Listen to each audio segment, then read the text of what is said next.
Cécile de Ménibus. Elle est contente, Madame de Ménibus. Elle a ses petits chouchous autour d'elle, avec du Philippe Bilger, avec du Farid Temsamani, avec du Bruno Pomar, du Philippe David, bien entendu. Il y en a qui sont plus chouchous que d'autres. Je dis ça, je dis rien. Vous me faites une crise de jalousie, vous. Non, c'est pour le qui c'est qui l'a dit. Je pense que certains se sentent un peu. Non, on dira. Moi, j'avais jamais rencontré Farid. D'ailleurs, j'aimerais bien savoir comment il fait pour avoir autant de cheveux. Ouais. C'est un peu de jalousie de ma part. Il les vole aux autres, il les recolle. On est dans l'insécurité. Il y a une insécurité capillaire. Oui. Non, en plus, il a des cheveux et de la barbe. Ah, c'est énervant. C'est très énervant. La barbe, c'est Je pas note toujours. que vous abordez les questions essentielles.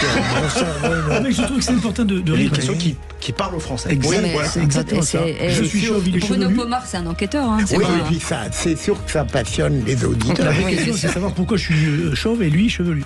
Et je pense que pour les gens, les garçons qui n'ont plus de cheveux sont assez passionnés de savoir que d'autres en ont. Et ils voudraient savoir pourquoi. Surtout, ils voudraient savoir C'est-à-dire que les pourquoi. autres ne se posent pas la question.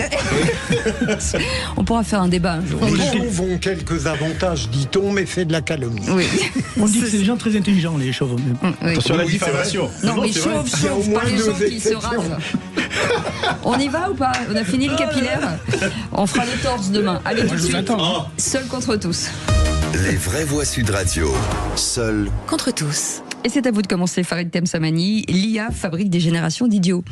Alors, on avait déjà l'indicateur selon lequel la concentration des individus et des plus jeunes, notamment à cause des écrans, diminuait en flèche.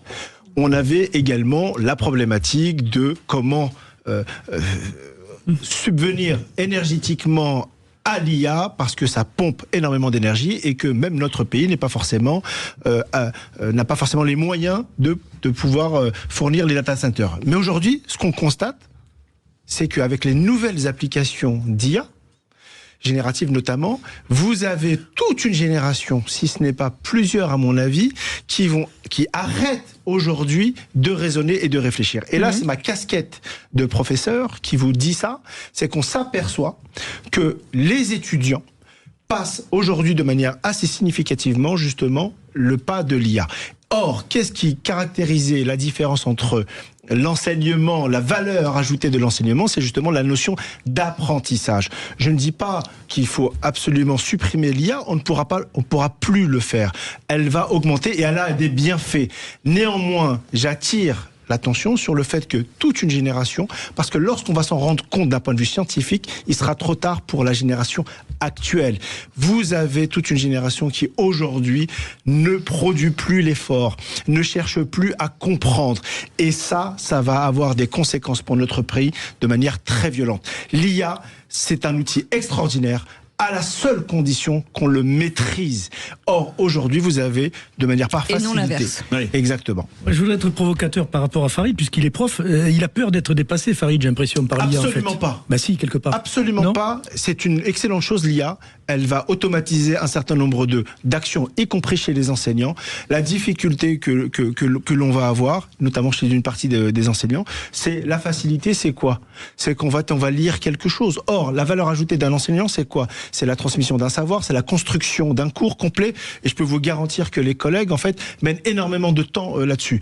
Mais aujourd'hui, je m'aperçois, par exemple, c'est que vous avez dans l'enseignement où on donnait un certain nombre de directives, on disait aux élèves, voilà, pour le cours prochain, vous allez travailler telle chose ou telle chose. Aujourd'hui, c'est plus possible. Pourquoi? Parce qu'en fait, on s'aperçoit, moi je me suis aperçu, que dans 90% des cas, en fait, c'était sensiblement la même chose. C'était sensiblement les mêmes erreurs. Et c'est là que c'est compliqué, parce que derrière, vu les moyens que les enseignants ont de manière très faible, en réalité, on ne peut pas reprendre tout ce monde-là. Donc moi, j'en suis arrivé à une conclusion, c'est que je ne demande plus rien chez soi. Par contre, je fais tout maintenant sur table. Or, je pense que cette génération qui a aujourd'hui pris l'habitude de l'IA, en fait, n'est pas prête. Et c'est pour ça que je dis, ça a construit une génération d'idiots, malheureusement. Au fond, Farid, avec beaucoup de brio, vous êtes malheureusement dans une antienne qu'on a entendue à chaque fois qu'une modernité capitale était créée. Je comprends bien que vous examiniez les risques, mais avant de les examiner, soyez enthousiaste devant ce que ça représente. Et lorsque vous dites que ça crée une génération d'idiots, je pourrais dire avec ironie qu'on n'a pas attendu l'IA pour ça. Et deuxième élément, vous savez mieux que moi, Farid, puisque vous enseignez à quel point l'IA a besoin de l'humain en permanence pour donner ses meilleurs effets. Complètement d'accord. Et donc, je crois que vous êtes trop pessimiste tout en étant extrêmement intelligent comme d'habitude. Pourquoi ? Parce que on va avoir une société à deux vitesses, y compris sur l'IA. Vous avez une société où l'immense majorité des gens qui n'ont pas un cursus scientifique, qui n'ont pas la manière de raisonner qu'il faut malheureusement, qui va faire confiance. Et on le voit déjà aux différentes IA. Et puis vous avez les autres qui, même s'ils vont utiliser l'IA, feront toujours une démarche de vérification, ou en tout cas auront toujours une démarche critique, presque scientifique, justement, vis-à-vis de ces IA-là. Bien sûr, de manière caricaturale, je dis que ça crée une génération d'idiots. Je ne veux pas être pessimiste, je suis quelqu'un d'optimiste par nature. Mais la réalité, c'est que attention. Mais en même temps, Farid, il faut savoir que je vois avec ChatGPT, là, tout le monde se sert de ça maintenant pour faire des résumés, on fout 3 mots et puis ça nous pose on est obligé quand même de contrôler, de relire ce qu'on fait sur ChatGPT parce qu'il y a plein d'erreurs quand on regarde bien. Je ne suis pas certain. Alors parce que nous avons un certain âge, mais la nouvelle génération parfois pond des choses et vous transmet des choses sans vérification. Mais pourquoi ? Parce qu'elles n'ont pas été formées. À la vérification. Non mais je crois que la question c'est un peu comme quand Internet est apparu. Alors c'est sûr que ça fait disparaître certaines choses, hein. Les encyclopédies papier ont eu beaucoup de plomb dans l'aile, on va dire ça comme ça, puisque maintenant on fait tout via Internet. Mais je pense qu'au contraire de faire des générations d'idiots, ça permet d'apprendre beaucoup plus vite et beaucoup plus profondément. Parce que ce qui est imprimé sur les pages d'une encyclopédie, où je vais citer un truc qui a été ma Bible, qui a disparu, qui s'appelait le Quid, qui sortait tous les ans, il y a fort longtemps. Là, avec ça, on peut avoir une source d'information quasi infinie. Je dis bien quasi infini, parce que est-ce qu'il y a un infini dans l'information, pourquoi pas. Mais je suis pas du tout convaincu que ça fasse une génération d'idiots. Si on forme bien les jeunes à se servir de l'IA, au contraire, ça peut être une mine d'or à mon avis. Donc les profs ont un rôle à jouer. Bien sûr, et les parents. Mais c'est drôle parce que ça peut changer le rôle des profs, en tout cas les disrupter un peu ou additionner. Vous avez deux types d'enseignants. Vous avez les enseignants qui disent il faut absolument pas utiliser l'IA ou quoi que ce soit. Moi, j'encourage les jeunes, les étudiants à l'utiliser, mais à la seule condition de savoir l'utiliser. Or, et encore, c'est là qu'on va avoir une France à deux vitesses. Vous avez une partie des jeunes et des moins jeunes qui ne pourront pas le faire. En fait, c'est ChatGPT l'assistant, et ne devenez pas l'assistant de ChatGPT. C'est ça. Les victimes collatérales, c'est ça. Philippe David, vous voulez que nous revenions au découpage des régions comme avant François Hollande? Absolument. Pourquoi? Alors, moyennant également une deuxième chose, hein, parce que les régions actuelles, quand on les regarde, elles ne veulent plus rien dire. Il n'y a aucune cohérence. Je vais prendre une région où on écoute beaucoup Sud Radio, la Nouvelle-Aquitaine. Ça commence à Limoges et à la Creuse, vous voyez, et ça se termine au Pays Basque, à la frontière espagnole, en passant par les Charentes-Maritimes et le Lot-et-Garonne. Ça n'a aucune cohérence. On a mélangé Languedoc-Roussillon et Midi-Pyrénées pour en faire Occitanie. Mais quelle est la cohérence entre les Hautes-Pyrénées et la Lozère? Il n'y a pas de cohérence culturelle, il n'y a pas de cohérence territoriale, il n'y a plus rien. Alors moi, ce que je propose, c'est qu'on revienne aux anciennes régions, parce que maintenant, en plus, ça a coûté un pognon de dingue. Parce que, par exemple, en Occitanie, il y a des services à Toulouse, d'autres à Montpellier. 2 heures de voiture, un peu rock'n'roll quand même. Et je parle même pas du temps pour aller de Hendaye jusqu'à Limoges ou Guéret. Alors là, vous y passez déjà une demi-journée au volant. Pour le président de région, c'est compliqué. Ah, là, c'est sympathique. Et donc, moi, je serais pour revenir aux anciennes régions. Alors, on me dirait que ça coûte de l'argent. Mais finalement, je pense qu'on s'en tirerait bien. Mais il y aurait une contrepartie. On supprime les départements. Parce que quand je vois qu'on a encore... Non.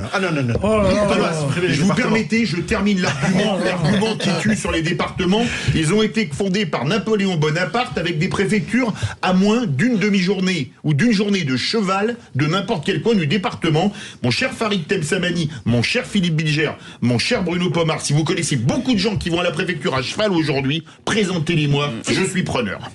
Alors j'étais presque d'accord avec vous, Philippe David. C'est le presque qui compte. Ben oui, parce que effectivement, les régions actuelles, il n'y a pas de cohérence aujourd'hui dans les régions actuelles. Si on prend la Nouvelle-Aquitaine complètement, sur ce plan. La région Grand Est, qui commence à Strasbourg et qui va aux frontières de l'Île-de-France. On est d'accord. Rien à voir. Et pour revenir, ça amène à quoi? Ça amène à des présidents, je suis désolé de le dire, à des présidents qui ne sont pas bons. Pourquoi? Parce que par définition, ils ne peuvent pas gérer une région correctement. Voilà. Et ça a été. Et l'argument qui avait été donné. Quand vous avez 600 km entre eux, c'est impossible. C'est incohérent. C'est plus grand que la Belgique. Mais oui, et l'incohérent qui avait été donné par François Hollande, souvenez-vous, c'est de dire on allait faire des économies. Aucune. Mais aucune en réalité. Ça a même coûté plus cher. Par contre, mon cher Philippe, la suppression des départements, c'est pas possible. Pourquoi?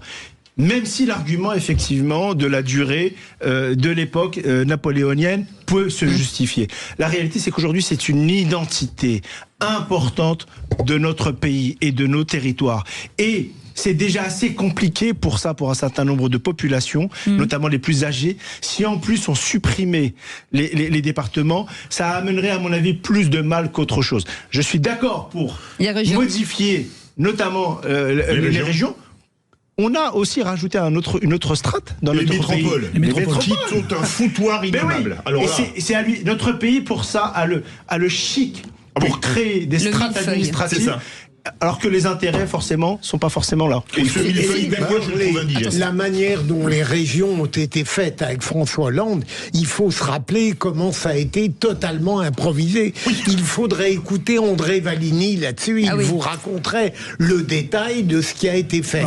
Et donc, le département, je vous rejoins, mon cher Farid, je le ferai moins brillamment que vous, mais c'est une identité forte pour les gens qui ne sont pas doués dans la structure de leur pays. S'ils n'ont plus les départements à se mettre sous l'esprit, ça devient assez dramatique. Ouais, moi je suis né dans le 2-8 et je veux le garder. Non, mais c'est Valls qui a mis en place ça il y a un paquet d'années. Il a dit qu'il fallait 10 ans pour stabiliser évidemment le coût que coûtaient ces nouvelles grandes régions. Il y en avait 22 et on en a plus que 13.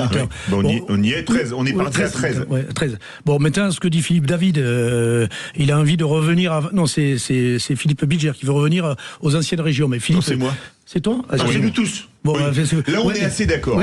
Ça veut dire que vous aimez les strates. Non, parce que moi, je veux supprimer le département. Mais c'était déjà le bazar avant, les amis. C'était le bazar avant. Ce qu'il y a, c'est l'ensemble de toutes ces structures qu'il faut totalement réviser.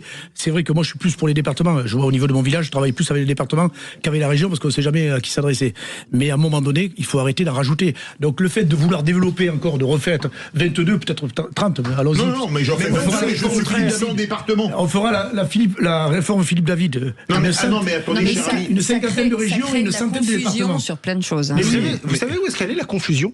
C'est que normalement chaque échelon a ses propres compétences. Et on est à rajouter dans notre pays une compétence entre guillemets facultative où vous avez le département qui normalement, si je prends uniquement l'aspect scolaire, qui est censé gérer le bâti notamment des collèges. Mais comme on aime bien complexifier parfois par clientélisme, il faut le dire également, en fait on permet au département de faire, pourquoi pas, de donner un coup de pouce pour le supérieur ou pour l'échelon primaire. Et c'est là qu'en fait ça devient n'importe quoi. Je pense que si on revenait aux compétences uniques de chacune des strates, on aurait déjà pas mal de facilité. Non mais je vais vous prendre un pays comme les États-Unis. Les États-Unis, ça fait 9 millions de kilomètres carrés, c'est pratiquement 20 fois la France. Vous avez la ville, le comté, l'État et l'État central à Washington. 4 échelons administratifs. Nous avons la commune, les communautés de communes, les métropoles, les départements, les régions, l'État et l'Europe. Fin de la blague. Voilà. Et toi, tu voulais rajouter les régions? Non. Moi, je supprime les départements, les métropoles, je remets à plat, etc. Je simplifie tout. J'aurais voulu être provoque. J'aurais dit que l'Union soviétique, 22 millions et demi de kilomètres carrés, c'était les villes, les oblasts, les républiques et le Soviet suprême à Moscou. La France est moitié plus administrée que l'URSS, ce pays ultra-libéral. C'est de notoriété avec publique. 450 000 élus. Absolument, en plus. On bat les records, c'est énorme. Vous avez vu comment je les ai mis minables? Non, mais en plus, ils s'en vantent, c'est quand même dingue. Les amis, l'info en plus dans quelques instants. Eric Haddad, dirigeant de plusieurs sociétés d'intérim, accumule 980 000 € d'impayés avec un hôpital du Val-de-Marne. Alors, les hôpitaux ne payent plus, visiblement. On va en parler avec ce PDG du groupe Connect Travail Temporaire. À tout de suite. Sud Radio. Sud Radio. Parlons vrai. Parlons vrai. Sud Radio. Parlons vrai.